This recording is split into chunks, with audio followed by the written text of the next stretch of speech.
Call the meeting to order with the Pledge of Allegiance. Allegiance to the flag of the United States of America and to the republic for which it stands, one nation, under God, indivisible, with liberty and justice for all.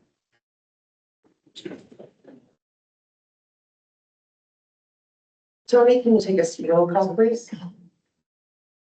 Mayor Hyde, Present. Counselor Johnson, Present. Counselor Quaid, Present. Counselor Hendrickson, Present. Counselor Jeff, Present. Okay, mayoral updates. I have a few things tonight. Can you hear me okay? As I know some of you are aware, Administrator Boondahl, Counselor Johnson and I went down to the Capitol again last week to testify in front of the Capital Investment Committee, the House Capital Investment Committee, to talk about our $3.8 million bond that we are requesting from the state.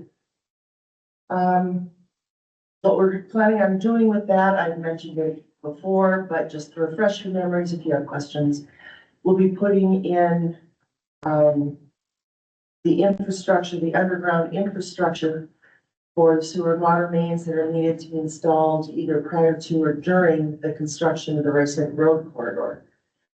We've been told by our lobbyists and by both Senator Hostchild and Representative Zalesnikar that infrastructure projects are the real hot thing this year. And that they are hopeful that the bond bill will be passed by the legislature. And we are hoping that a good portion of that, like 3.8 million, comes to Rice Lake. So our testimony seemed to be well received, but we certainly don't have an answer yet. It will be probably May before we know one way or the other. Then I also want to talk briefly about a few things that I've heard as far as comments from residents. First, city staffing levels. This is always an okay topic to bring up. After all, we're using city money to staff. I've heard questions about why we have the number of staff that we do. And so I've asked Tony to go back 10 to 15 years to before we were a city, still a township, to see what staffing levels were at that time. And then compare them to what we have now. Once she has done that, we can certainly better evaluate what our needs are and whether our staffing levels are appropriate or whether we need to make changes. One point that I want to make right now, though, is in regards to our Public Works Department. Mayor Werner acted as the supervisor of that department, both when we were township and then, he was also mayor when we were a city. Prior to his passing, he also brought up to council that it might be time that we look at bringing in a supervisor, simply because it's important to have consistency, to have someone with knowledge in the supervisory role in public works, and not someone that could be gone in 4 years due to election results. So we did move forward with that when Mayor Werner passed, so that we could get someone in there permanently, so that we don't need to worry about a changeover or lack of knowledge as election results come in. We've also added another full-time worker to the public works staff. And this was so that we could facilitate doing more of the projects that we were contracting out, to keep them in-house. It's always cheaper to do things in-house than to contract with someone outside of our in-house staff. But I have also asked Tony to take a look at that and quantify what savings we have had since we started this practice. I've also had requests that we stream all meetings, not just council meetings. This is something we will look into. I have talked to some of the mayors in communities around us to see what they do.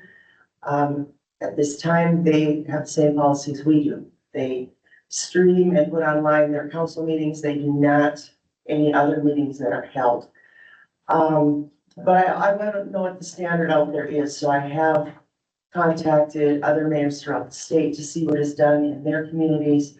And when I have more information, we'll bring that back and take a look at it. I've also asked Tony to put together some costs that would be involved in that, as it would involve having a staff member at the meetings that are here to take care of the online aspect and make sure recordings are being done correctly. So again, it's something we are going to be taking a look at, and we will bring it back at a future meeting. Last, there's been a lot of discussion regarding the underground infrastructure project that we plan on starting this year. I did address this at the last meeting. I was not here, but Tony, I know, did read the mayoral update. I also put that in the, our local newsletter. But just to address some of the questions that I saw, this project is going up the Martin Road, west on the Martin Road, and then down to Stebner.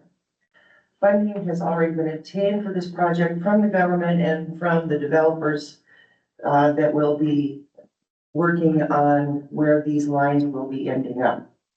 Rice Lake residents will not be footing the bill.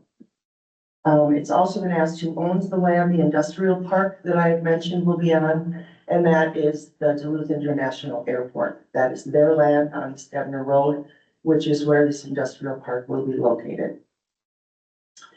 It has nothing to do with the Rice Lake corridor. There will be no Rice Lake monies spent. So I hope that answers that question. Then it was who benefits from all of this? And the answer to that is every resident of Rice Lake benefits from this. There'll be an increase in property taxes paid by anyone in that industrial park, the first being Minnesota Power. Commercial properties typically spend a greater percentage on property taxes than residents do. Therefore, this will only help with the taxes that the residents pay. So I hope that clears up any questions that we had. And if not, please feel free to talk to me about it further. Thank you. We will now be open for public discussion, and this has changed a little bit. Public discussion will be for any items not listed on the agenda or for items that a motion will not be made tonight. So if we will be making a motion, I will be asking for audience input, residents input. If we will not be making a motion tonight, this is your time to comment on those particular items. On the agenda, it does indicate when motions will be made and when they will not. So that being said, please step up to the podium if you have something to say or to comment on. And you are limited to 3 minutes. Sarah Alshire, 4802 Arnold Road, and hello, I'm back. So on the mayoral update, it talks about another worker at Public Works. So who would that be? That would have been the third worker that we brought in that was half utilities, half roads. So Seth Warner. Seth Werner is no longer with us. Okay, He well- was a temp. Okay, is it hard to say a name? I'm just curious who it is. Justin Rosencrantz. Okay, so now you have Justin Rosencrantz, Justin Schindel, Seth Warner, and Shane, We do correct? not have Seth Werner. Okay, so you only have the 2 guys? Yes, we are in the process of looking for a third. Okay, but then last summer you needed a 4th worker, really bad. Well, we still have not done that. We brought in Seth as a temporary worker to see if that filled the need. At this point, we are feeling 3 is okay. We will look at it again in the fall. Interesting. Okay, so the supervisor is acting as one of those roles. I know you referenced John Werner. He did just as much work as a full-time employee because he was awesome like that. So Shane is considered one of your workers, just so when you figure out those numbers. Correct. And then I'm asking, why are you asking other mayors about the standard of being transparent with your city meetings? I'm not asking about transparency. I am asking what the standard practice is. Why as do we far have to be as- like others? We Can't don't we have just to be be. transparent? I would like to know what others are doing For what purpose? to see what the standard is. Okay, so if somebody comes here in the conference room and films it and then posts it online, I mean, that's about the same thing as doing it yourself. And Carly's on the planning and zoning, so she could easily be that staff member that does it. No, she could not during the meeting. She has another role to serve in that meeting. We would need to bring a staff member in to do that. Trying to clear that up. With the commercial snowplow and service truck warning lights, I have a message from my husband here, the one that you fired in, January. He was wondering, why would you not want lights on a plow truck, letting everyone know that you're on the road? The tandem is 60,000-pound truck with a giant metal blade on the front of it, especially when it's foggy outside or remotely dark out. You guys are worried about sunlight on a 30-mile-an-hour road with safety cones, but you don't want the strobe lights on the plow truck? And we will be discussing that later in this meeting, so Yeah, we will I answer think your you gotta questions. think about that, and I'm pretty sure it only came up because there's a data request that shows no strobe lights. Thank you, Tara. Sylvia Colby, 4210 North Belgrade Road. I just have a question. Do you still have a mayor every 3 months or whatever, have that mayor meeting where everybody sits, it's a casual meeting? We'll be having it again in June, yes. Okay, so what if, I looked on the agenda and you have special meetings, you have titled it special meetings. Can't you title it something like mayor meeting so people know Is that that, what it is? yes, because special meeting is just could be anything. So that I kind of looked at that, well, there's 3 months in between, so perhaps that is it. And Yeah. that's what I'm asking about now, if you can just name it, like the mayor's meeting or something like that. And Tony, I know you and I had talked about our program that does the agendas and they're automatically filled with special. Can we change those titles so that it does reflect what the meetings are? The titles are changed, but the heading of a special meeting is that. I'd have to set up different formats within the system for every single type of meeting that you want to have. And then everyone would have to subscribe to all those different types of meetings in order to get alerts for them. So that's why we just have a special meeting, because if people subscribe to get updates on the agenda, if they're subscribed to special meetings, anytime there is a non-council, normally scheduled council meeting, they'll get an alert that that special meeting is coming up. I see. Is there any way to add a subtitle? Yes, the subtitles are added in there. Okay, So where are they? Where are the subtitles? If you look at the agenda, you look at the calendar coming up, it just says special meeting. So for me, I'm responding to a comment in Rice Lake, whatever. And someone said, is there any way we can talk? And I said, well, they used to have those meetings, but I went back and looked and all I saw was special meetings. So right away I'm thinking, what special meetings? What's it about? So I clicked on it, I didn't get anything else. So there should be a way that people can go on that website and find out what's going on so that they can come and speak and ask questions or whatever. But Yep. the special meeting could be anything. Correct. Special meetings are defined in state statute as any non-regularly scheduled council meeting is considered a special meeting if it is a quorum of council. So we're using terminology that state statute uses, but I'm just looking on our website right now, or Robin may know if we have the mayor it should be on the meeting calendar. on Get community talks, Which calendar? our regular city calendar.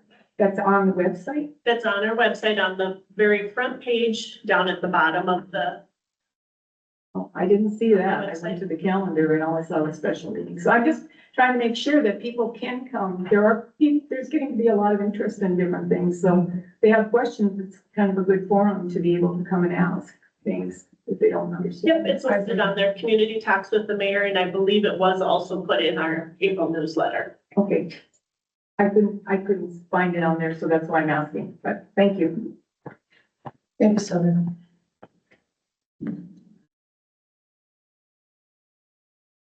Anyone else for public discussion?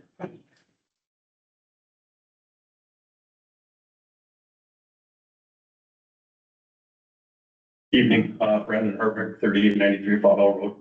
I understand there is a hearing next Tuesday, the 21st, about some zoning permits for a agricultural tourism. Does that ring a bell? My agenda hasn't gone out yet, so, Okay, it is next Tuesday is the public hearing for that. Okay. And the agenda should be out tomorrow. okay. I'm familiar with the farm, and I know when they wanted to turn that into a farm, they went around, they shook hands with neighbors and everything, were very transparent on what they wanted to do, and unfortunately, they're not doing that now, which, alarms me a little bit. Just to arm ourselves, since, their farm looks out my bedroom window, and, I look up agritourism, and it says RVs, tents, things like that. Very concerning to me. That makes it look like we want to just become West Duluth or Lincoln Park. No offense to those that grew up there, but this is a rural township. And I just found out, 2 houses down from me, you guys approved an auto body shop and also a used car lot, allowing them to sell up to 20 cars.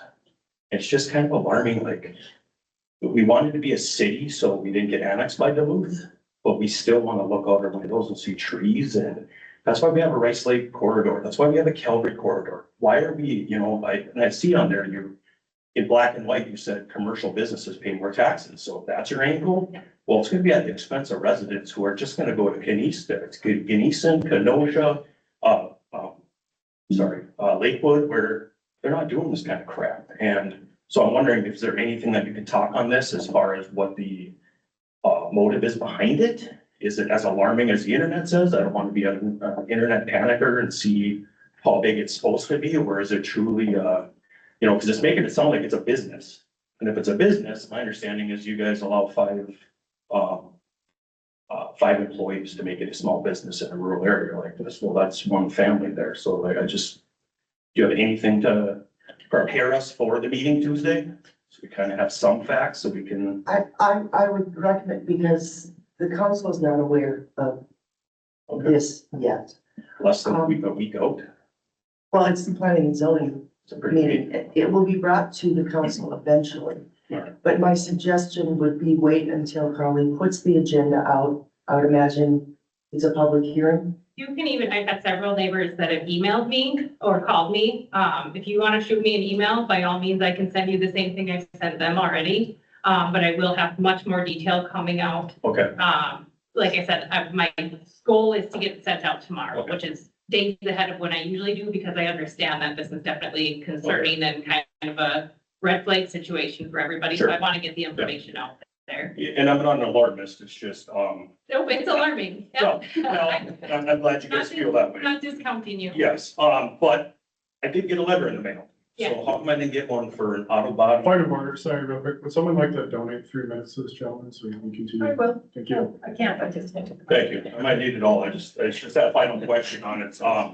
And, trust me, if I don't get letters from Rice Lake City very often. So when I see it, I open it, and I did not get one for that. So I don't know if that is any different circumstances. If you don't have to let the residents know that, hey, we're about to allow a used car lot on Arnold Road. Sorry. No, you're good. State statute defines how far from subject property we send letters to. It's 350 feet. So if you're further than that, you wouldn't have. 300 feet only? Yeah, In yeah, the and- country? Correct. Yeah, that okay. is state statute. So Gotcha. and we can't break from that. Gotcha. Well, I'll definitely show up for the next one. Like I said, I'm not here to stir stuff up. It was an alarming letter. And I will say, just remember the residents, okay? We moved out from the Lincoln Park to West Duluth, the Duluth, because we like trees and we like deer, and I don't want to hear an angle grinder, and I don't want to look out my bedroom window and see tents. I mean, everything I've looked up online, you're not getting the cute little family from Lakeside that wants to take their kids up and go picking berries. Everything I read about this is transient people that like to just cruise around the country, look for a place to pup their tent and pick some berries and get a hot meal and they move on. And those are people that are usually kind of maybe have some seedy character and stuff. So just asking you guys to really use your heads on that, okay? And I highly recommend that you come to the meeting on Tuesday. No, absolutely. Thank you for your time.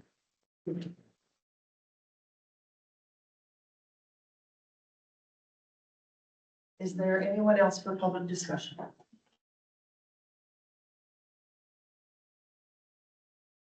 Okay, we'll move on to the consent agenda. On this, we have the minutes from the council meeting on 3/23/26.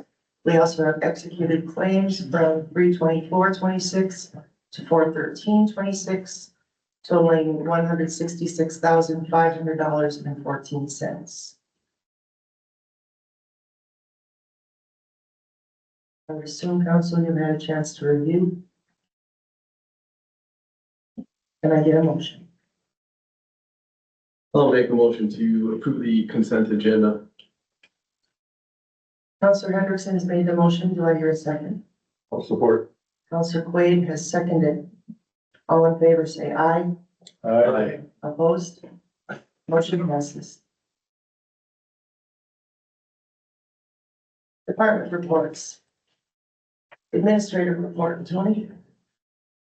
For the month of March has been busy with the State of the City's luncheon, St. Louis County Days at the Capitol, and the preparations that are needed for those meetings. We presented our state bonding request at the Capitol and worked with our surrounding communities in presenting their requests to our legislators as well. St. Louis County Days is all about making sure our legislators don't forget about the Arrowhead in northern Minnesota and the role we play in our state. We continue to prepare for the utility extensions plan for 2026 to 2028, as well as the Rice Lake Road Corridor Project final designs and streetscaping. There are a lot of things that must be completed during the design phase and pre-construction phase on these projects to make sure we have a successful project in the end. I encourage residents that have questions on city operations, budget, planned projects, or elections to reach out to me with their questions or come to City Hall. I, along with our staff members, are more than willing to sit down with them and answer any questions they may have or to provide them with additional information. Data request update, I'll just kind of do that. The totals for 2026, we are at 12 requests, staff time approximately 7.75 hours with an approximate estimated cost of $307.15. Thank you. Council, any questions? Okay. Financial report. The month ending of March, in our checking account, we had $2,450,204.90. In RBC investments, we had $1,627,184.31. For a total combined cash of $4,077,389.21. Okay, thank you. Building and zoning. In the month of March, we had 1 driveway access permit, 2 multi-unit dwelling permits, 4 residential demolition permits, 3 residential detached garages less than 1,200 square feet, 1 residential mechanical permit, 2 residential over-the-counter permits, and 1 right-of-way permit, and 2 wetland permits. Total valuation, $5,570,100. Total fees collected, $44,801.50. Oh, that's a lot of value. Animal control. On March 14th, our only 2 calls came in. A resident reported 2 dogs that were seemingly strays in the enclosure at the Jean Duluth Dog Park. I advised the resident that that is within the city of Duluth jurisdiction. And then also on March 14th, someone brought a found dog into Animal Allies. I have not heard an update on that.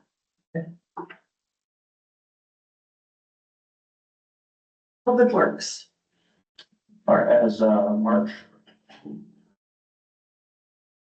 March wraps up here and we move into April, Public Works is transitioning into the spring operation.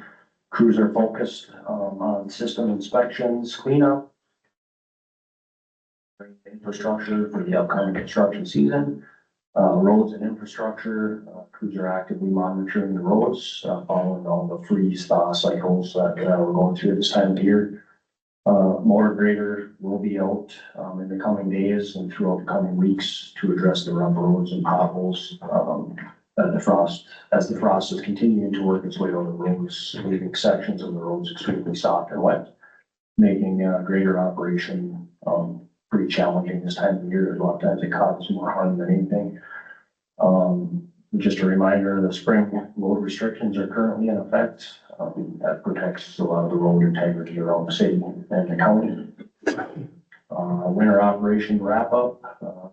Winter operations, pretty much is tapered off for the most part now.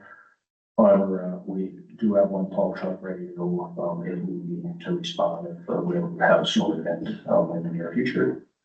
The equipment is being cleaned, inspected, as it transitions into spring, summer. Staff is addressing any of the minor, issues and repairs, including the postseason maintenance. Moving on to utilities, routine system checks and, maintenance are ongoing. Hydrant flushing will begin, later this spring, maintaining the water quality. Staff continues, coordinating infrastructure planning and upcoming projects and capital improvements. The lift station generator project, is wrapped up and complete today and, throughout tomorrow. Total Energy Systems is here on site doing all the load testing on all of them. Two of them are completed and the last three will be done tomorrow. So that's all I have for now. Thank you, Shane. Yep. Any questions for Shane? Fire department report.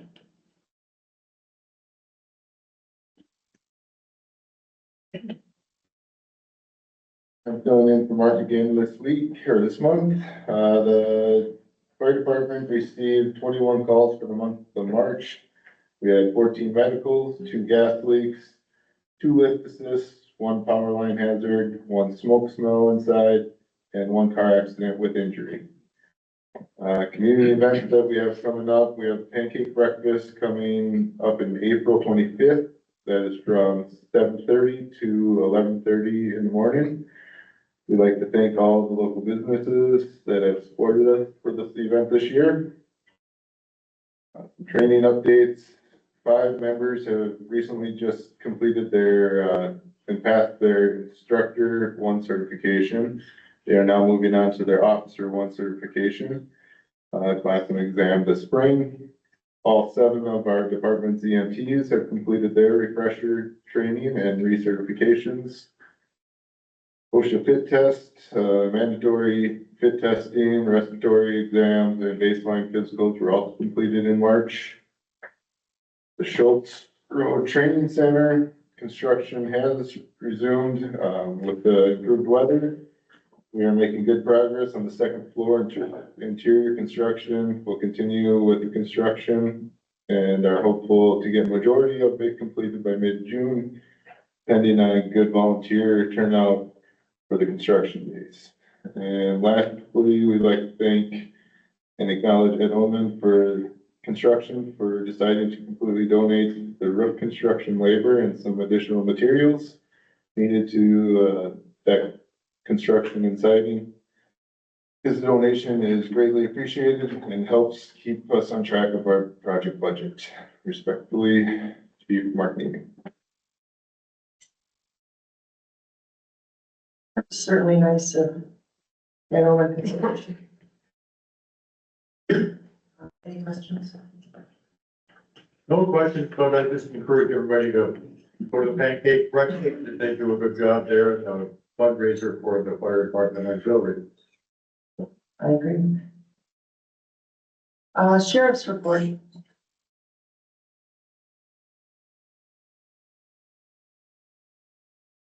Afternoon, Deputy Dory, Sheriff's Office. Month of March, looks like there were 180 total ICRs or cases that were generated. There was 911 calls for self-initiated activity. 60 of those were traffic stops. 7 were motor vehicle accidents. Due to the small number of other calls, I didn't write those down, but there was quite a variety, as you can see.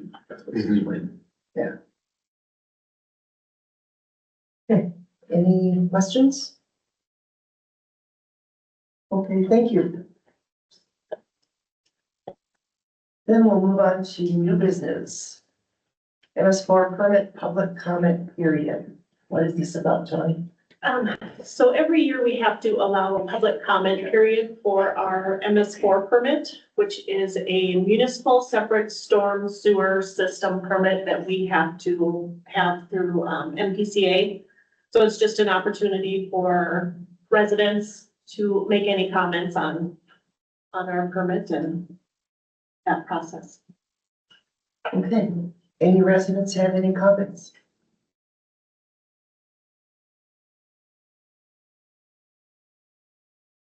Are we sure? One last chance.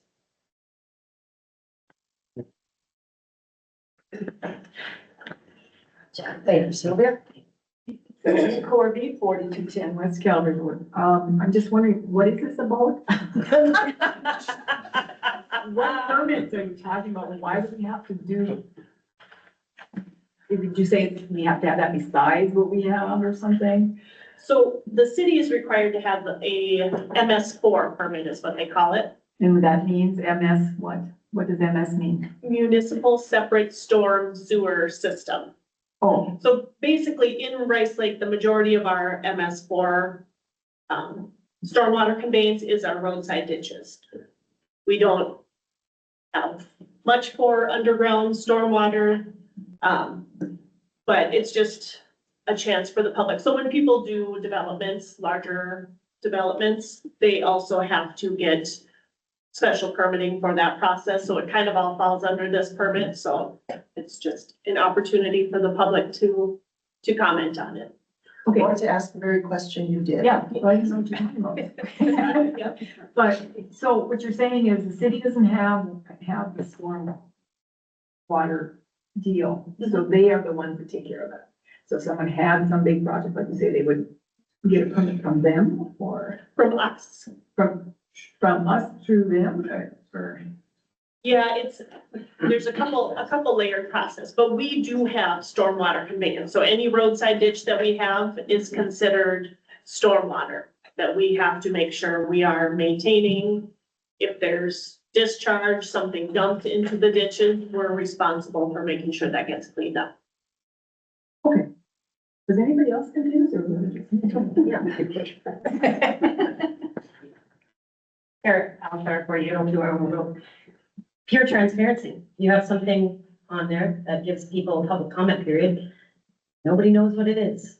Why would that be in the agenda packet? This is what MS4 is.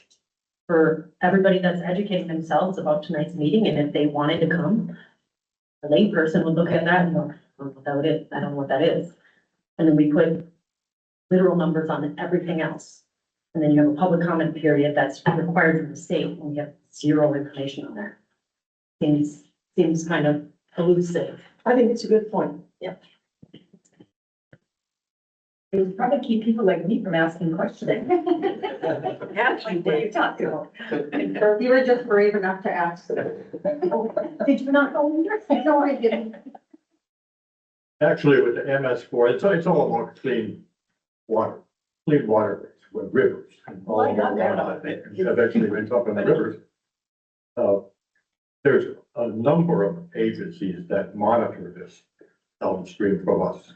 We have 5 outstreams that are start in Rice Lake and flow into Lake Superior. And there is literally about 5 or 6 or 7 different agencies that monitor that. There's the DNR or the FPCA, the Great Lakes,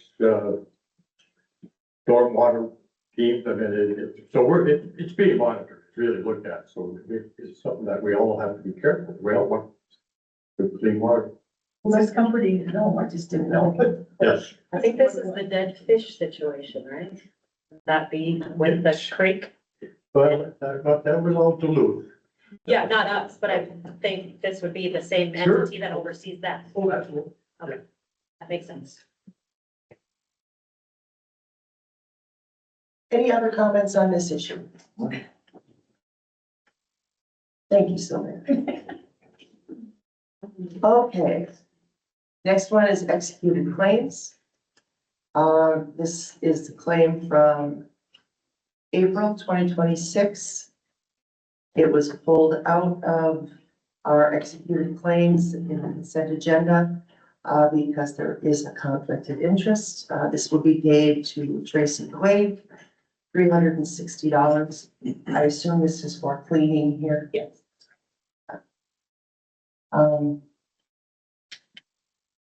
Any questions from the council?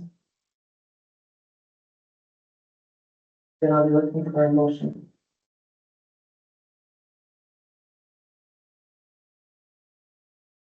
I'll make a motion to approve claim 404-2026. Councilor Jeff has made the motion. Is there a second? I'll second. Councilor Hendrickson has seconded. Are there any comments from the audience?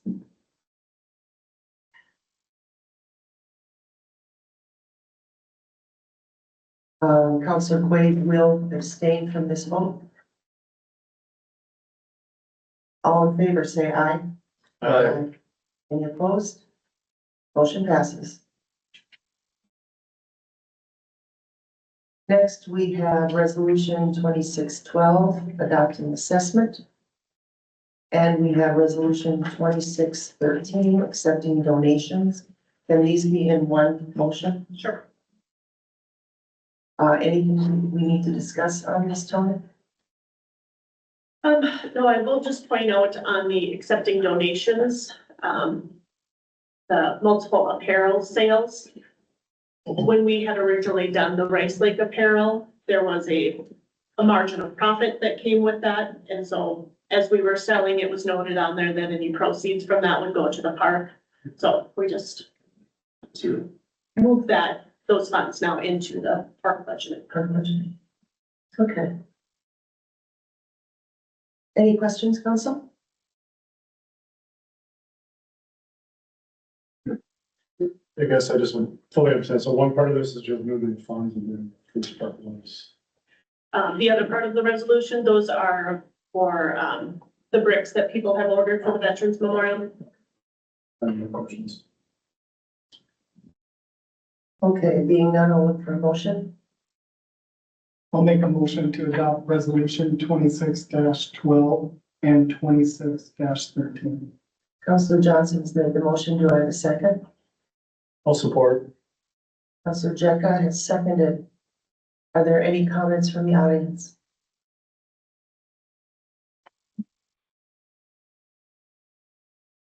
Seeing none. All in favor, say aye. Aye. Opposed? Motion passes. 8.4, year-end transfers. This is an item that we reviewed at our finance meeting last week. Tony, do you want to give a brief summary of this for the audience? Sure, yep. So, looking at where our cash balances are at the end of 2025, and also where budgets were, just making the following suggestions for transferring some funds in to cover the West Calvary bond from our investment accounts. Transferring some monies from two accounts, just small amounts, into our city hall investment fund. And then the others are budgetary items. And then the last one of transferring 22,000 from the fire operations surplus to the fire equipment fund. So we have kind of our general operating funds, and then we also have other funds that we have for capital improvements, where we try to put additional funds in every year in order to grow those accounts in case something comes up that we need to replace that we're not budgeting for, then we can use those funds to pay for those items. Okay, and so basically we are taking money that we did not spend last year and rolling it over into the budget for this year. Correct. So would you say, because I have this question, would you say overall, we operated within budget last year? We did, yes. If anything, we were slightly under budget in most items. Okay. Council, I know we discussed this at length at the finance meeting, but have you come up with any questions or comments before we vote?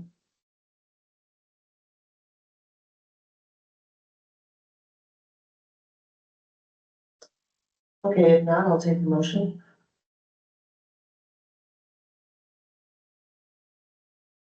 We'll make a motion to approve the agenda item report.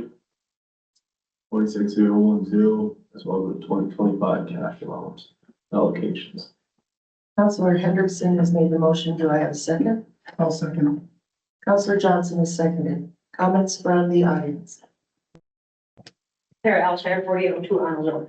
More educational than anything. On the last thing we just talked about, we were taking the rollover from the apparel and giving it to the park. But then I see a 39-cent transfer here. Why wouldn't it have just been a transfer? I'm asking honestly to educate myself. I just don't get why one is in a donation fund and one is like a transfer fund. I'm honestly asking. I believe you. Okay. I get a lot of heat. So, You go right ahead. okay, all right. So for the donations, those are actual donations where people have donated money to the city. For these funds, this was actual revenue that was generated. So they're two different things, the way the state looks at it.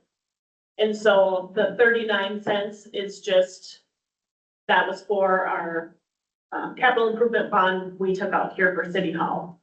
So after all the bonds are paid off, then that's what we had left in that account. But with the apparel, the prices were marked as is, right? It's not like somebody came in and said, here, I'm gonna buy this shirt and I'm gonna give you $75. Correct. Okay, so why is I think that I one? And I think I understand what you're asking, because we paid less for the shirts than what we charged for them. Oh, it's the So- profit of what you guys paid above and beyond, or what you made above and beyond? Correct. Well, and that's considered a donation versus a account transfer. Correct. Yep. Okay, that's all I need. I just wanted to understand that. Thank you for asking, because if you were questioning, I'm sure someone else was too. Yeah. Okay, any other comments? All right, then all in favor, say aye. Opposed? Motion passes. Boiler at City Hall repair replacements. Yeah, I'm still waiting on one more quote on this, so we can table it again. All right, let's table this until next meeting. Yep. Okay, thank you. Okay, we have some first readings. It's just one. Commercial snowplow and service truck warning light policy. This is the draft. Who wants to speak to this? Shane, take this one. Is Shane?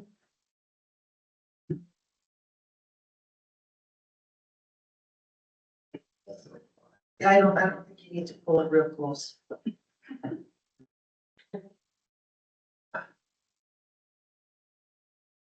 Touching it.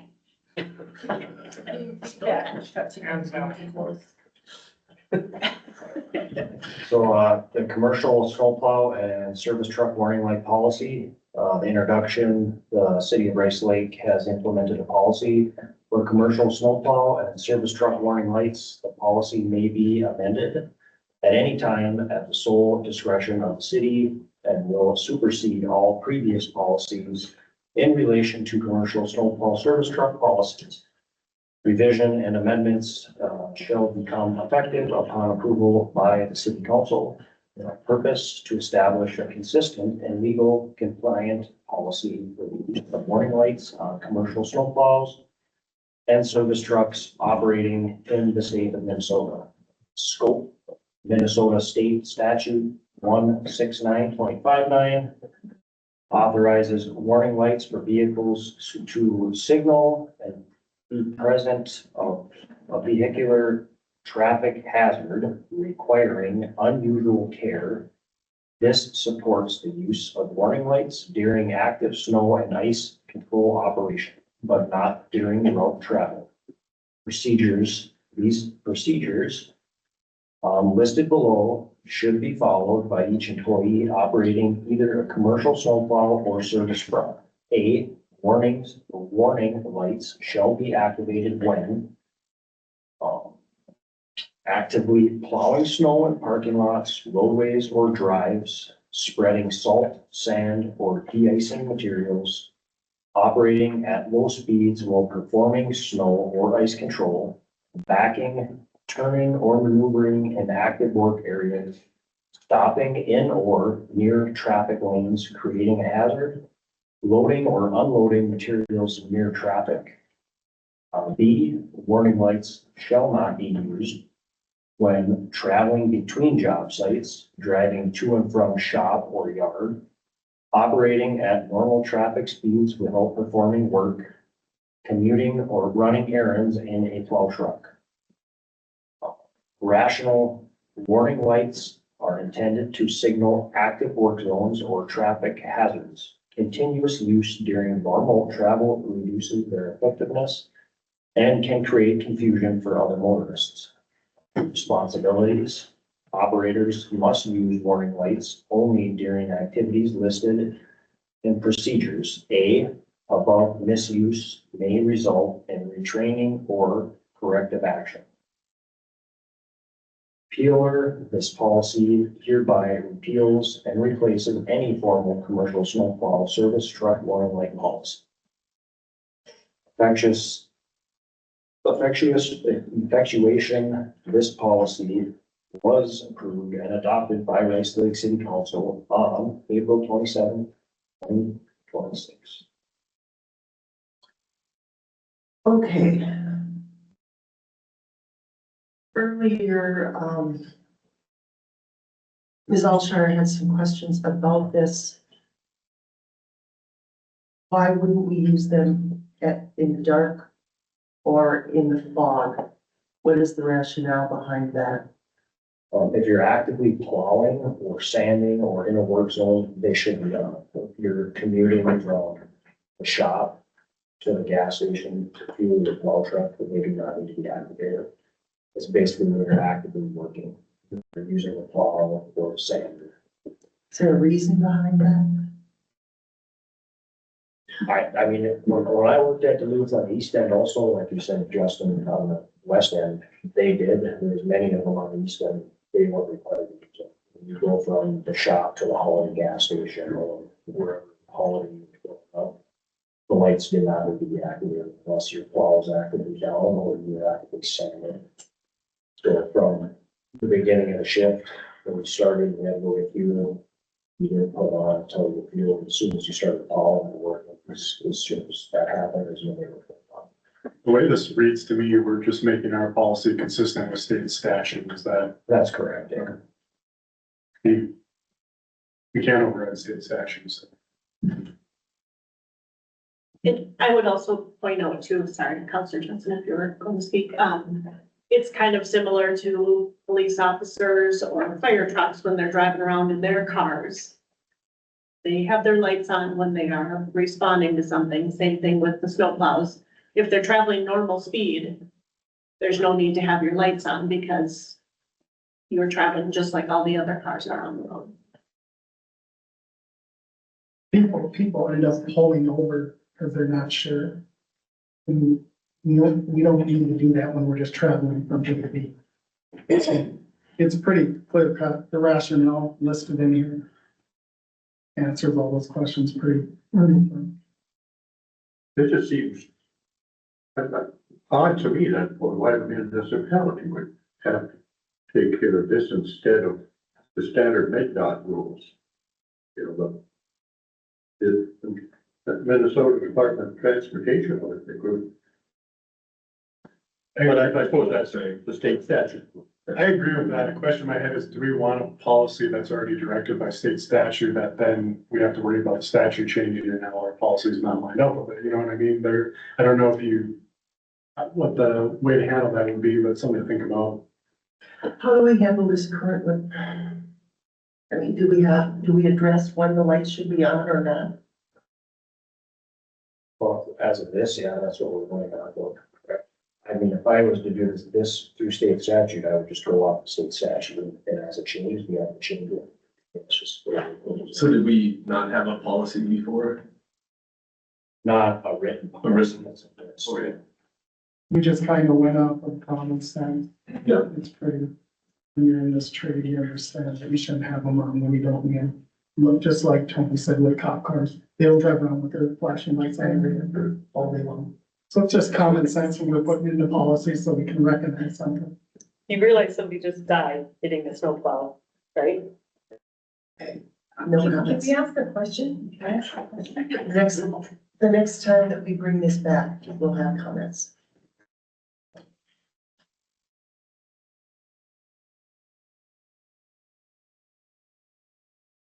All right, any other comments right now? And this will come back to us next meeting. Yes. And we'll address comments from the audience at that time. However, feel free to email us ahead of that if you have comments that you would like us to consider before we bring this back again. Arrowhead Youth Soccer Association contract. Tony, this is what we do every year with them, right? We do, yep. There is, a proposed increase. We've been at 2,000, I believe it is, for the last 4 or 5 years. So just proposing to increase it $250 to kind of help cover our costs for, maintenance of the park and the weeding and, mosquito control and that type of stuff we do there. I did forward this to, the lady at Arrowhead Youth Soccer Association that I work with, and she's gonna present it to their board just to make sure everything is okay, but she didn't think there'd be any issues with it. Okay. Council, does anyone have a problem with increasing the yearly contract? Okay with that? You tell me before will they get back to us before the next council meeting? They should, yeah. Okay. Yeah. I wouldn't vote on it until we heard from them. Yeah, I Sorry. agree. So if they have it back by our next meeting, we'll vote on it then. Otherwise, let's just wait until. Sure. Okay. Okay. Okay, unfinished business, employee sick time. Tony? Yeah, there was a public comment at the last council meeting in reference to the employee sick time policy that was adopted. So I'm just gonna go ahead and read what I wrote up here. We adopted an amended employee sick time donation policy on March 9th. On March 23rd, a resident spoke during public discussion about a state statute that says government employees can donate 40 hours of vacation time, but not sick time. I did ask her what statute she was looking at, and she noted it was 43A.1815. I did look that up, and that refers to state employees, not all governmental employees. The heading for that statute, 43A, is state personnel management. So I did attach that for your review if you'd like.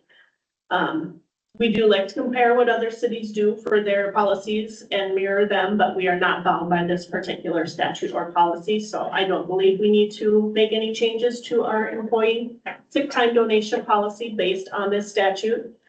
But I will look into the city's ability to offer sick and vacation time donation, as council had asked me to at the March 9th meeting. Okay, so no decision tonight. No, just kind of a follow-up from, some. Appreciate it. PUD preliminary plan. There will be a motion on this. Who would like to talk about this? Refresher. So this is the, I believe, third time that I discussed at a meeting. So not new information here. Planning Commission held a public hearing on March 17th to consider the PUD application from Simcoe Properties to allow a 13-unit apartment building at 4095 East Calvary Road. Planning Commission heard public concerns regarding stormwater runoff going into a county culvert that ultimately discharges into a private ditch behind properties along the west side of Fifth Avenue South. After hearing testimony from the applicant and the public, Planning Commission recommended approval of the PUD preliminary plan with conditions. So I did get, since the last time council met, I did receive an updated site plan that's gonna think about loading here.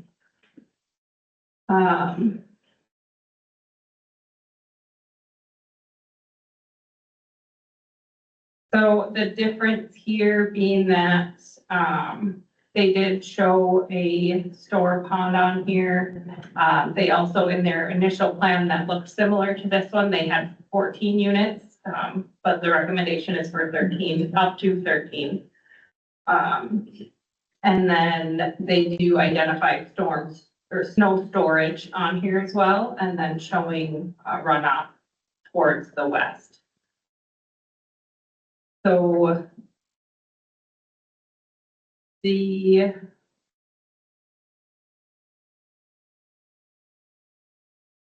change that was made to the findings of fact that were previously presented was that the Planning Commission had recommended the following conditions: that the existing west driveway shall be eliminated and all traffic shall enter the property from the existing approach on the east side of the property. That has been identified in the site plan presented. And their other recommended condition was that there shall be no increase to impervious surface area unless offset by stormwater control measures. And the recommended, after discussing with council and looking into it further, it's recommended to approve with above noted condition number 1 and the below condition number 2. So amending that condition number 2 to state that the grading and drainage final plan shall be designed to mitigate additional stormwater runoff draining to the east. So that was kind of the main concern that was brought up here, was with runoff. Because of the private ditch that the county stormwater discharges into along the south, on the south side of. And the conditions laid out will take care of that issue, correct? Will address the issue. I don't know that there's a guarantee that anything will. True. And the issue there, the point that I have tried to make is that this issue is not this property owner's doing. This is a county stormwater system flaw, we'll say. At the same time, Planning Commission, council, and the property owner have all agreed that something needs, we don't want to just ignore it or make an existing problem worse. So this is kind of a compromise in that sense. They don't exceed the impervious surface. So, and they don't exceed an acre of impact. So we really can't require a stormwater pond. But we can put a condition in that they work to design their drainage plan to show as much runoff as possible to go to the west. And if someone bought this property and just used it for the commercial that it was zoned for, they could pay, was it 60%? They could just pay 60% of it. It's within the zone, right? So there would be no discussion. Correct. Have the developers reached out to you and commented all on these conditions since the planning commission meeting?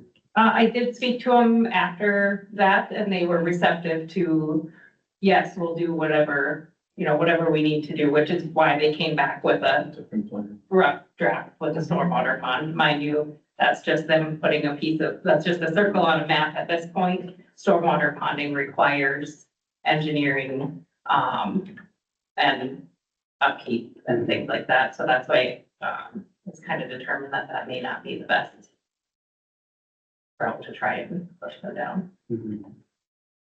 I just think, I just want to point out that if we don't approve this and it goes back to commercial, then someone could do much worse and we'd have no say in it, right? So, for that reason and the fact that they're kind of, at least we're doing some kind of improvement here, I'm inclined to support this. I really like the use of this as a PUD. It just fits that neighborhood, I think, better than other uses, so I'm inclined to support it. I agree. I appreciate the developer sending an updated drawing showing the storm pond. All the water off the roof of this building will go into the pond, so that takes care of a lot of storage when we get heavy rains and that upper parking lot for the snow. I think they're being a good neighbor. And I hope it turns out to be a good project for our community. Was there any significant change to impervious surface with these updated plans? It's calculated on here. So the total impervious proposed on this site plan is 17,546 square feet. That's about 51%. So it actually comes down from a couple of the other ones we saw previously. Any other comments, council?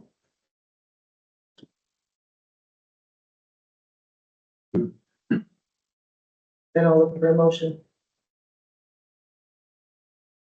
We'll make a motion to approve the PUD preliminary plan.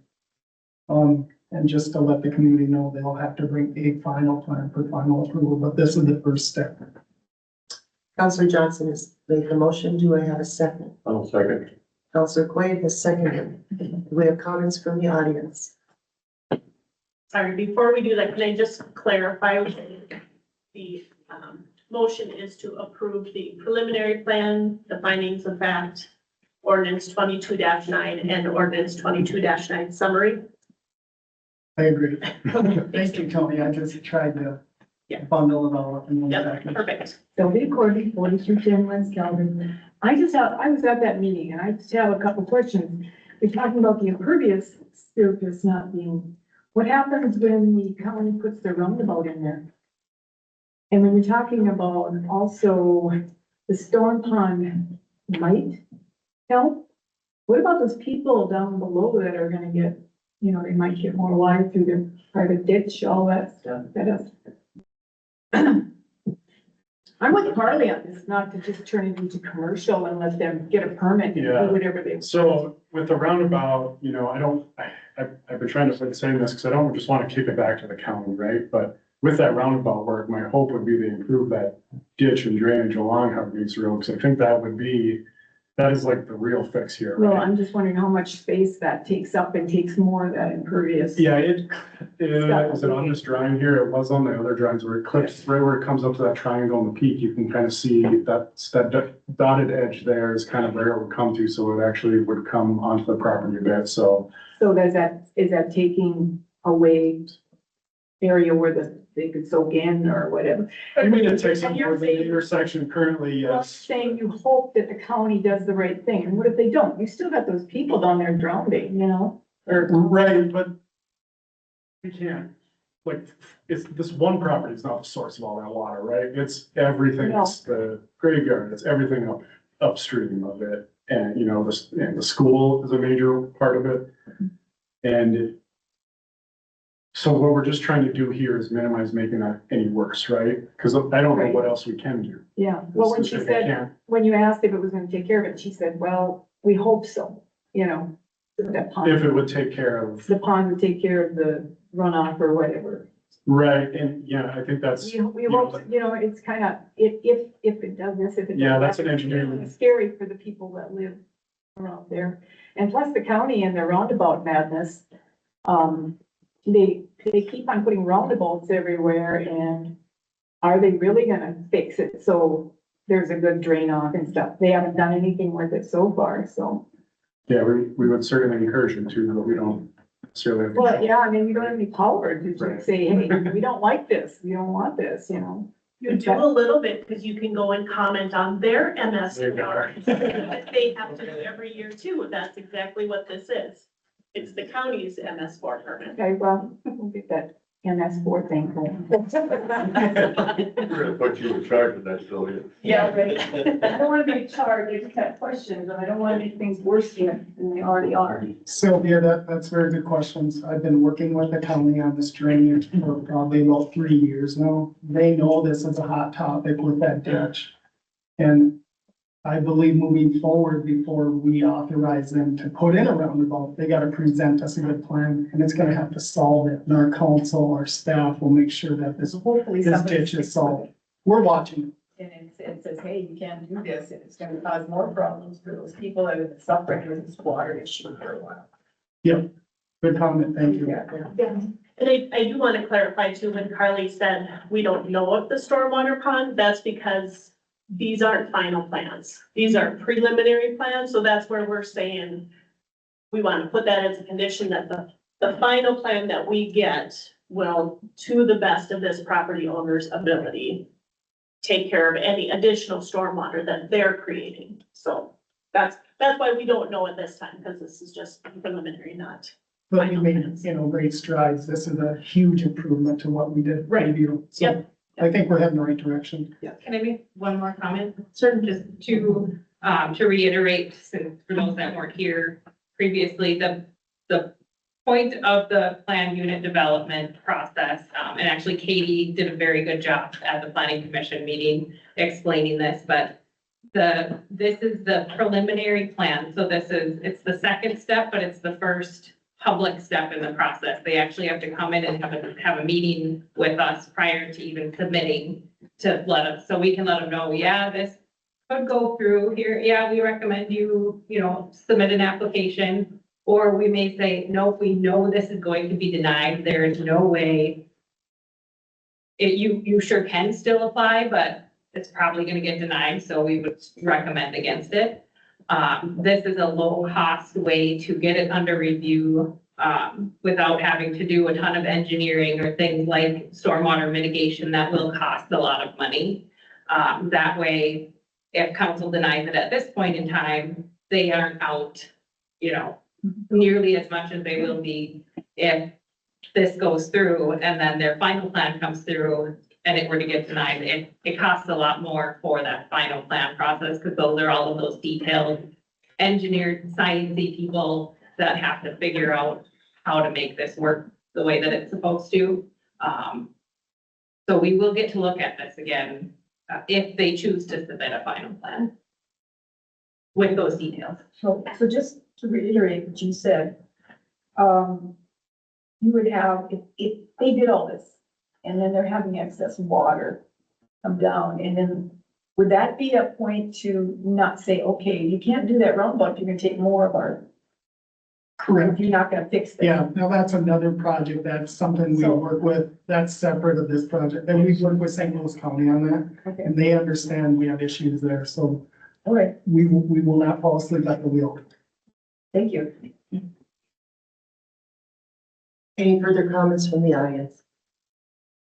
I actually have a question. I'm the new guy here, but do we actually have the authority to tell the county no on something like that if they're trying to do something to their road in our city? I mean, I'm sure we have a relationship with them, right? We have a relationship with them. If they are determined, we can stop. Okay.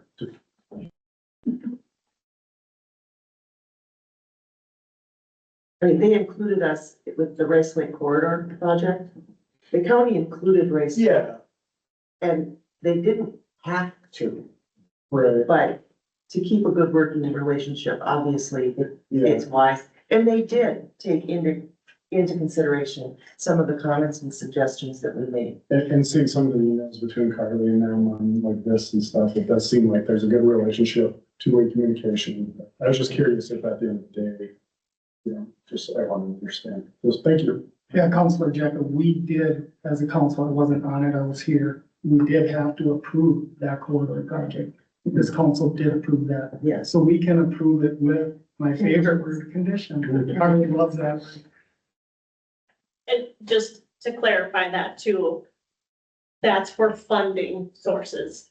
So yes, the county could say, we're gonna do whatever we want on this road with our own money and not have to get city approval. So that's kind of the step process is, yeah, they needed. So they can't make us spend their money, but they can spend their own money in our township city. Right, yeah, but like for the Rice Lake corridor, in order for them to get the federal funding, they had to get a resolution from the city approving the project, so. Understood. Thank you. Sylvia, the county will work with us. Yes, I promise. yes, they would. Any further comments?